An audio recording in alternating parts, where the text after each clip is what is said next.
नमस्कार प्रिय दर्शकों, हाजिर हूं मैं लेकर कार्यक्रम आपकी समस्या समाधान हमारा।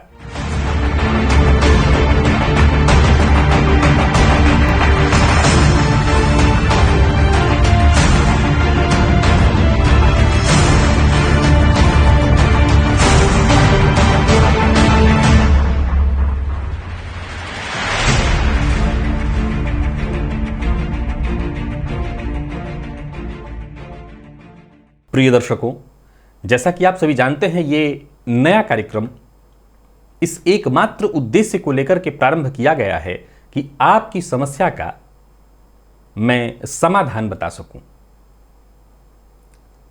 प्रिय दर्शकों, इस कार्यक्रम में आपके प्रश्न सम्मिलित हो सकते हैं। बिना नाम बताए मैं उसे प्रश्न को बताऊंगा, उसका जवाब बताऊंगा, उपाय बताऊंगा। बस इतना ध्यान रखना है कि वो प्रश्न जो है केवल आपकी न हो, ऐसा प्रश्न हो, ऐसी कोई समस्या हो जो सार्वभौमिक हो। जैसे आज के प्रश्न आप देखिए।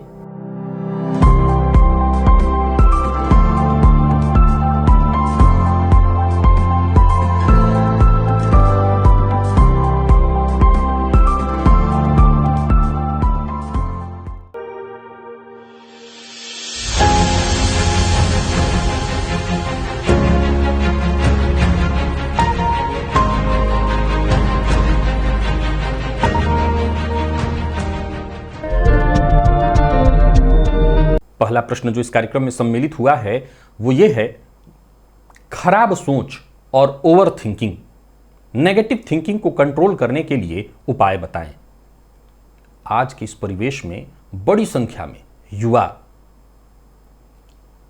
नेगेटिव थिंकिंग के शिकार हैं, खराब सोच उनकी। प्रिय दर्शकों, अगर ज्योतिषीय दृष्टिकोण से देखें तो इसके पीछे जो ग्रह जिम्मेदार है वो है चंद्रमा।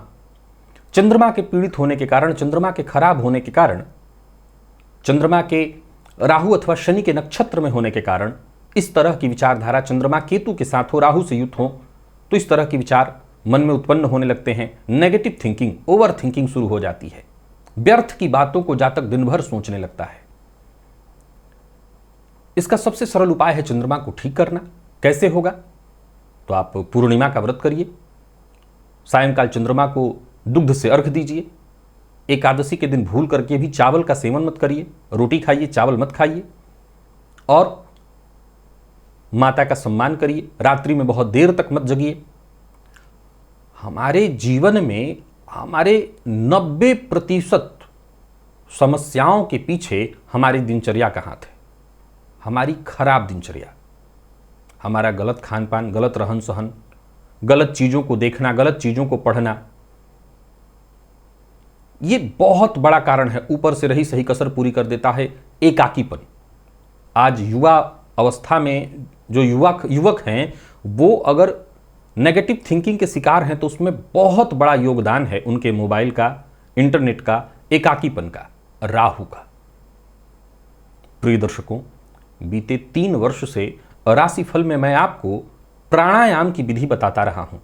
ये प्राणायाम की विधि कितना आवश्यक है, इसका जो मैं बार बार जोर देता हूं वो इसीलिए देता हूं कि अगर प्राणायाम करेंगे तो जो नेगेटिव थिंकिंग है ना, इससे बच जाएंगे। व्यर्थ की सोच पर अंकुश लगा देता है ये प्राणायाम। ये हमारे ऋषियों की वो विद्या है, वो खोज है जिसे किया जाए तो हर तरह से इंसान शारीरिक, मानसिक हर तरह से स्वस्थ हो जाएगा। प्राणायाम की विधि मेरे दर्शक आप सभी जानते हैं, आपको करना है। प्राणायाम की विधि क्या करता है? जब हम श्वास को धीमे धीमे खींचते हैं, खींच करके कहाँ लाते हैं? तो अपने नाभि प्रदेश के पास। यहाँ ला करके भगवान श्री हरि विष्णु का ध्यान करते हैं। कैसे हैं वो? शांताकारम, बेहद शांत है। उनके ध्यान करने भर मात्र से मन शांत हो जाता है। यही वो जगह है। नाभि क्या है? जब हम माँ के गर्भ में होते हैं तो नाल यहीं से जुड़ा हुआ होता है, यहीं से वो जीवनदायिनी शक्ति मिलती है। वहीं पर हम भगवान विष्णु का ध्यान करते हैं, शांत। उसके पश्चात श्वास को रोक करके हृदय प्रदेश में ब्रह्मा जी का ध्यान करते हैं और फिर श्वास को छोड़ते हुए मस्तक पर भोलेनाथ का हम ध्यान करते हैं। कैसे हैं? एकदम वो भी शांत चित्त, कर्पूर के समान गौर, शांत चित्त बैठे हुए हैं ध्यान में। तो ये प्राणायाम अपने आप में अद्भुत है। जिनको भी बहुत ज़्यादा मानसिक अशांति हो, डिप्रेशन हो, ओवर थिंकिंग की शिकायत हो, नेगेटिव थिंकिंग की शिकायत हो, आप ये करके देखिए, आप करके देखिए, चमत्कार हो जाएगा, ये मेरा दावा है। कंटिन्यू करिए, ठीक हो जाएगा। हर तरह की परेशानी, किसी तरह की दवा नहीं खानी, बस यही करिए, सब ठीक हो जाएगा। दूसरा जो प्रश्न है, यदि किसी ने झूठे कोर्ट कचहरी में फंसा दिया है तो, और इन्होंने ब्रैकेट में लिखा है राहु 12वें भाव में है, क्या उपाय करें? देखिए, झूठे कोर्ट कचहरी के चक्कर में फंसे हैं, आप सच्चे हैं, तब तो आपको डरने की कोई आवश्यकता नहीं, परेशान होने की आवश्यकता नहीं है। फिर भी कहते हैं ना, सत्य परेशान हो सकता है लेकिन पराजित नहीं। तो आप परेशान हो रहे हैं तो भी मां की शरण में आ जाइए। मैं हमेशा कहा करता हूं, मां भगवती बगलामुखी, और उसका सबसे सरल उपाय मैं बताया करता हूं, मातर बगले विजयताम। नहीं बोलने आ रहा, कोई बात नहीं, हिंदी में बोल लीजिए, हे मां बगलामुखी, मुझे विजय प्रदान कराओ, मुझे विजय दो।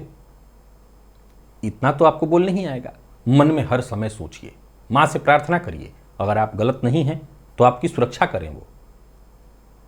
प्रिय दर्शकों, मैंने इस पर और भी कार्यक्रम बना रखा है और बताया है।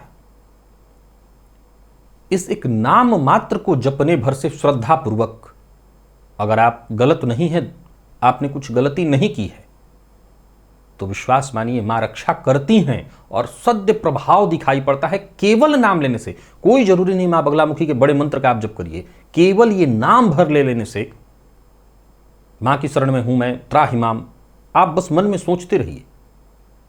आप सिर्फ मन में ये सोचिए, न कहीं बैठ के आपको माला लेके जपना है, न कुछ। आप अपने सारे काम करते रहिए पर ध्यान इसी मंत्र पर रखिए। आप कुछ ही दिनों में चमत्कार देखेंगे। ये इतना चमत्कारिक है कि ये आजमाया हुआ है। आप इसे करके देखिए, ये चमत्कार है। तो इससे बेहतर कोई उपाय नहीं, और मैं किसी उपाय को करने की सलाह भी नहीं दूंगा। बाकी अगर आपकी क्षमता है तो फिर बगलामुखी के मंत्र का जप ब्राह्मण के द्वारा करा करके भी आप झूठे कोर्ट कचहरी के चक्करों से बाहर निकल सकते हैं। पर यह मंत्र इतना सद्य लाभ करता है कि आप इससे भी लाभ पा लेंगे। अगला जो प्रश्न है, यह प्रश्न भी सार्वभौमिक है और बहुतायत कुंडलियों में दिखाई पड़ जाता है, और प्रश्न है कि केमद्रुम योग के उपाय बताएं। देखिए, केमद्रुम योग एक ऐसा दुर्योग है जिसे ज्योतिष शास्त्र में मैं कह सकता हूं कि सबसे बड़े और सबसे बुरे दुर्योगों की श्रेणी में नंबर 1 पर रखा गया है। प्रिय दर्शकों, अगर आप ये प्रश्न पूछ रहे हैं तो ठीक है, ये कार्यक्रम उपाय के लिए बनाया हुआ है मैंने, और मैं कह सकता हूं कि उपाय बता देता हूं इसके, लेकिन मैंने केमद्रुम योग की जितनी बृहद चर्चा करनी हो वो करके आपको दिखाई हुई है। मेरे कार्यक्रम इतने इस तरह के बने हुए हैं जहां मैंने केमद्रुम योग के एक एक पॉइंट की व्याख्या की हुई है। क्या कहता है ये केमद्रुम योग, क्यों शास्त्रकार कहते हैं कि ऐसा व्यक्ति राजा के कुल में जन्म लेकर के भी निर्धन और भिखारी के समान हो जाता है, मैंने इन सारे पॉइंटों को क्लियर किया हुआ है। देखिए, चंद्रमा मन है, और आज के इस परिवेश में हम मन के बेस पर ही जी रहे हैं। आत्मा और आध्यात्म के बेस से हमें दूर दूर तक हमारा कोई लेना देना नहीं है। हर व्यक्ति केवल और केवल भौतिक सुख और धन के लिए ही जी रहा है। उस अवस्था में चंद्रमा जब पीड़ित हो जाता है कुंडली में, उसके दोनों तरफ कोई ग्रह ना हो तो केमद्रुम योग होता है। राहु सूर्य को छोड़ करके कोई ग्रह ना हो तो केमद्रुम योग हो जाता है। सूर्य भी हो तो चंद्रमा पीड़ित हुआ ही माना जाएगा, क्योंकि वो अमावस्या का चंद्रमा करीब पहुंच जाता है। तो उस अवस्था में केमद्रुम योग होता है। क्या उपाय किया जाए? देखिए, वैसे तो इसकी शांति की विधि बनाई गई है, परंतु मैं आपको बता दूं, यह बात सदैव ध्यान रखिए, जन्म कुंडली का कोई राजयोग या कोई दुर्योग किसी भी प्रकार की शांति से समाप्त हो जाए, ऐसा नहीं हो सकता है। यह बात भूलिए मत कभी। किसी भी प्रकार की शांति या उपाय से वो समाप्त नहीं होता। फिर क्या होता है? तत्व, सारा खेल तत्व का है। उस तत्व को घटाया या बढ़ाया जा सकता है। जब हम केमद्रुम योग की शांति के उपाय करते हैं तो उससे चंद्रमा के पास पॉजिटिव एनर्जी पहुंचती है, जो कि हमारे भीतर, वो कौन सा चंद्रमा जो आप जन्म कुंडली में ग्रहों को देखते हैं, वो असल में बड़ा गंभीर विषय से समझने की आवश्यकता है। जब बालक मां के गर्भ में था, गर्भ से बाहर निकला, ये उस समय का आकाश है जिस कुंडली को लेकर के आप अपनी कुंडली उसे कह रहे हैं। वो असल में उस दिन का आकाश है। उन्हीं अवस्था में, उन्हीं जगहों से आकाश को 12 भागों में बांटा गया है। कहां से? पृथ्वी से। असल में आकाश को बांटा नहीं जा सकता है। आपको पता है ना कि हम भी शून्य में ही हैं। आपको ये बात अगर ज्योतिष के अलावा भी अगर आप हट करके विज्ञान को समझें तो हम सब भी एक ग्रह पर हैं, और इसे आप एक यान कह सकते हैं जो निरंतर गतिमान है, सूर्य की परिक्रमा कर रहा है। तो अगर चारों तरफ देखें तो हम भी शून्य में ही हैं। तो आकाश को कहीं से बांटा नहीं जा सकता, चारों तरफ शून्यता ही है, आकाश ही है। परंतु पृथ्वी से इसको 12 भागों में बांटा गया है। तो उसी 12 भागों में सभी ग्रहों को बिठा करके रखा गया, जबकि ये बड़ा गंभीर और गहन विषय है। तो जब बालक धरा पर आया तो उस समय इसी तरह की ग्रह रश्मियां, जिस तरह की आपकी जन्म कुंडली में दिखाई पड़ रही है, उस बालक के ऊपर उसका प्रभाव पड़ा हुआ है। अब चित्रकार के द्वारा चित्र बनाया जा रहा हो, चित्र में एक बार चित्र बन जाए और फिर कुछ समय के बाद मैं उसी चित्रकार की बात कर रहा हूं जिसने चित्र बनाया है, अगर वो भी खुद चाह जाए कि बिल्कुल जो थोड़ी बहुत कमियां रह गई उसको एकदम दुरुस्त कर दें, तो ये संभव ही नहीं है, ये नहीं हो सकता। मैं उस चित्रकार की बात कर रहा हूं, क्योंकि अब बहुत हद तक उस कागज में बदलाव आ जाता है, पेंट में बदलाव। वैसे ही बालक जब धरा पर आया तो उसकी वो ग्रह स्थितियां वो आजीवन के लिए अब वो उसके लिए हो चुकी हैं, वैसी ही रहेंगी। परंतु अगर चित्रकार चाहे, जिसने स्वयं उस चित्र को बनाया है, तो थोड़े बहुत हेरफेर तो वो कर ही सकता है। बिल्कुल सब कुछ बदल देगा अब संभव नहीं है, नहीं बदला जा सकता, पर कुछ हेरफेर वो कर सकता है। पता चल भले जाएगा, पता तो चली जाएगा, लेकिन कर सकता है वो ऐसा। नए जब रंग रोगन उसमें लगाएगा तो वो पता चल ही जाएगा। फिर भी कुछ हद तक उसको ठीक किया जा सकता है, मैचिंग उसकी की जा सकती है। वैसे ही ये जो उपाय किए जाते हैं, चाहे वो किसी भी प्रकार के दुर्योग के हों, उससे सब कुछ बदल तो नहीं जाता। हम चंद्रमा को बिल्कुल एकदम से, या किसी भी राजयोग को या दुर्योग को बिल्कुल से एकदम बदल तो नहीं सकते हैं, पर उसमें अंतर ला सकते हैं। केमद्रुम योग की शांति, जैसा मैंने कहा, कराई जाती है। आप चाहें तो एक बार विधि विधान से कहीं करा लें, अन्यथा सबसे सरल उपाय है भोलेनाथ की आराधना। मैं हमेशा लोगों को कहा करता हूं, जिनकी कुंडली में केमद्रुम योग है, भोलेनाथ की आराधना करिए। अगर आपके पास समय है तो खुद से 41 दिनों तक निरंतर ओम नमः शिवाय, ओम नमः शिवाय ये मंत्र बोलते हुए, पंचाक्षर मंत्र, भोलेनाथ के ऊपर अगर गंगा जल, अगर नहीं है तो सामान्य जल पहले पात्र में 2 बूंद गंगा जल डाल लिया, ऊपर से जल भर लिया, वो गंगा जल बन जाएगा। अगर चढ़ाएं तो कुंडली में कैसा भी केमद्रुम योग क्यों न हो, चंद्रमा कैसा भी पीड़ित क्यों न हो, वो अच्छा प्रभाव देने लगता है 41 दिनों तक लगातार। अब प्रश्न खड़ा होता है कि स्त्रियों की कुंडली में है तो वो कैसे कर सकती हैं? कोई दिक्कत नहीं है, वो भी कर सकती हैं। बीच के जो समय, जो अशुद्धि वाला समय होगा, उसको वो छोड़ दें, और फिर इसके बाद, लेकिन ये ध्यान रखना है आपको उस दिन भी, यानी 41 दिन का क्रम है, आप पूजा कर रही हैं, बीच में आपकी अशुद्धि हो गई, तो आप उन 5 दिनों में भी मंदिर तो जाएंगी। मंदिर के अंदर आपको प्रवेश नहीं करना, बाहर से ही मानसिक कल्पना करनी है कि मैं आई हूं और भोलेनाथ पर जल चढ़ा रही हूं। ध्यान से सुनिए, मानसिक, और फिर आप अपने घर लौट आइए। देखिए, एक समय था जब ऋतुकाल में महिलाओं को घर में ही रहने की सलाह दी जाती थी, वो समय दूसरा था, अब समय दूसरा है। आप मंदिर के दरवाजे तक जाइए, अपनी रोज की जो ड्यूटी है वो पूरी कर दीजिए, भगवान से प्रार्थना करिए और घर चले आइए। फिर जब आपका समय पूरा हो जाता है तो आगे दिन गिन करके और वो समय पूरा कर लीजिए, आपको लाभ मिल जाएगा, 100% लाभ मिल जाएगा। और फिर अगला जो प्रश्न है, एक उपाय ऐसा बताइए जो सभी कर सकते हों और नित्य कुछ ही समय देना पड़े और जीवन की हर समस्या से सुरक्षा मिल जाए। बिल्कुल है, आपने पूछा तो मैं बता देता हूं, बिल्कुल है इसका उपाय, पर वो मानना पड़ेगा, सुनने से बात नहीं बनेगी। पूर्व में भी कभी बताया था, फिर दोहराता हूं, एक ऐसा उपाय है, आप आजमा करके देख लीजिए। घर के आसपास कहीं भी कोई एक मंदिर ढूंढ लीजिए, कोई भी, जरूरी नहीं है वो बहुत बड़ा प्रसिद्ध मंदिर हो, छोटा मंदिर भी चलेगा, और नियमित उस मंदिर में दर्शन करिए। नियमित का जो मैं मतलब समझाया करता हूं वो ध्यान से सुनिए। अगर आप एवरेस्ट पर भी हैं और आ सकते हैं, नहीं आ सकते तो कोई बात ही नहीं है, तो आपको आना होगा दर्शन करने के लिए। नहीं आ सकते, याद रखिए कि ये झूठ, आप किसी परमात्मा से झूठ नहीं बोल सकेंगे, वो आपके भीतर है। आपको झूठ नहीं बोलने को का मौका मिलेगा कि नहीं मैं आ ही नहीं सकता। आपको हर हाल में वहां दर्शन करना है। मान लिया जाए कि आप आउट ऑफ स्टेशन हैं, आप देश से बाहर हैं, कोई बात नहीं, मन ही मन मानसिक प्रणाम कर लीजिए देवता को।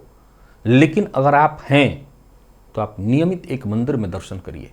आपको मैं दावा लिखवा देता हूं, दावा, जीवन सुरक्षित हो जाएगा। आजमाइए, 100% आजमाइए, रिजल्ट मिलेगा, इसका दावा मैं लेता हूं। परंतु यह ध्यान रखिए, बल्कि मैंने एक लाइन और जोड़ा था, वो लाइन भी सुन ही लीजिए कि यह संकल्प होना चाहिए, संकल्प लेना पड़ेगा मानसिक कि मैं नित्य दर्शन करूंगा। यह संकल्प होना चाहिए। और उस संकल्प में यह लाइन जोड़िए, अपने दिमाग में जोड़िए कि अगर सैया पर भी पड़ गया हूं, सैया पर कौन सी सैया, आखिरी वाली सैया, मृत्यु सैया के करीब, या यूं समझ लीजिए कि अर्थी पर लिटा दिया गया है और तब भी सांस कहीं बाकी है, तो आपके दिमाग में यह होना चाहिए थोड़ा मंदिर का दर्शन करा देना, क्योंकि आज का मेरा बाकी है। बस इतना मात्र संकल्प लीजिए, जीवन सुरक्षित हो जाएगा, यह मेरा दावा है। और आज का जो आखिरी प्रश्न है वो भी बड़ा कमाल का है। आज के समय में तो बेहद कमाल का है कि हर प्रकार की प्रतिभाओं से भरा व्यक्ति खूब परिश्रम करता हो, संघर्ष करता हो, धर्माचरण करता हो, निरंतर धर्म के मार्ग पर भी चलता हो, फिर भी जीवन में कभी श्रेय प्राप्त नहीं कर पाता, उन्नति नहीं कर पाता। क्या करना चाहिए? ऐसी परेशानी तब उत्पन्न होती है जब जन्म कुंडली में देव गुरु बृहस्पति या सूर्य, विशेष करके देव गुरु बृहस्पति ही ऊंचाई के कारक हैं, सूर्य मान सम्मान के कारक हैं, गुरु ऊंचाई के कारक हैं। गुरु के खराब होने से ऐसी स्थिति उत्पन्न होती है। देव की, ब्राह्मण की, इनका सम्मान करिए, मंदिर में नित्य दर्शन करिए, मंदिर की साफ सफाई में हिस्सा लीजिए, गुरुवार का व्रत करिए, केसर का तिलक लगाइए। गुरु को कहने का तात्पर्य है ठीक करिए। ज्यादातर आज के इस परिवेश में देखा जाए तो एक तो आमतौर पर कार्यक्षेत्र में राजनीति के शिकार लोग होते रहे हैं, ये अलग बात है। इसमें मैं समस्या क्या कहूं, हर व्यक्ति अपना अपना देखना चाहता है, हर कोई अपना अपना बचाना चाहता है, ये अलग विषय हो गया। दूसरा एक पॉइंट हुआ कि आपके पास प्रतिभा है, क्षमता है, तब भी आपको आगे नहीं बढ़ने दिया जाता, तो गुरु और सूर्य की कमजोरी के कारण। तो गुरु को ठीक करने का तरीका मैंने बताया, सूर्य को ठीक करने का तरीका, बस सूर्य को अर्घ दे दीजिए। सूर्य को तो ठीक करने का तरीका इतना आसान है कि कहना ही नहीं, और सबसे ज्यादा लोग सूर्य को खराब कर देते हैं। सूर्य को ठीक करने का तरीका, सूर्य को अर्घ दीजिए, पिता का सम्मान करिए और अपनी दिनचर्या नियमित कर लीजिए, समय पर कर लीजिए, हो गए आपके सूर्य ठीक, बस हो गए सूर्य आपके ठीक, कुछ नहीं करना। तो प्रिय दर्शकों, आज इतने ही प्रश्नों को लेकर के आया था जिनकी समस्याओं का समाधान मैंने बताया, और मैं समझता हूं कि बेहद सरल उपाय मैंने बताए हैं। अगर इनको किया जाए तो मैं कह सकता हूं लाभ अवश्य होगा। आज के लिए बस इतना ही, इजाजत दीजिए, पुनः मुलाकात होगी। तब तक के लिए नमस्कार।